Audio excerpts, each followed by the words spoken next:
লা তাকনাতু মির রাহমাতিল্লাহ, আমার রহমত থেকে নিরাশ হয়ো না বলেছেন আমার আল্লাহ। ওয়ালা তাকরাবুজ জিনা, তোমরা জিনার কাছেও যাও না, আল্লাহ করেছেন মানা।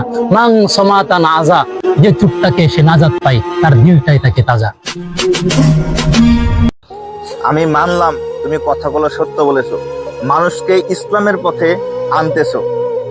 তুমি যে কন্টেন্টটা তৈরি করেছো ভাই, তুমি নিজে নিজের বিবেককে প্রশ্ন করো, তুমি কন্টেন্টটা সঠিক করেছো কিনা। অল্প কিছু ভিউ এর আশায় তুমি যেইভাবে কন্টেন্টটা বানিয়েছো, মুসলিম হিসাবে তোমার সাথে এটা যায় না। একজন মুসলিম হিসাবে মুসলিমের মুখে দাঁড়িয়ে রাখা ওয়াজিব। তোমার নিজের মুখে দাঁড়িয়ে নেয় তুমি আরেকজনকে ইসলামের জ্ঞান দাও। তুমি নিজের টাকনুর নিচে কাপড় পরো, আরেকজনকে তুমি জিনা থেকে বাঁচার জন্য উপদেশ দাও। তুমি নিজে বাঁচো, তারপরে মানুষকে বাঁচানোর জন্য ফিকির করো। নিজে ইসলাম মানো, তারপরে তুমি অন্যকে ইসলাম মানানোর জন্য ফিকির করো। ধন্যবাদ।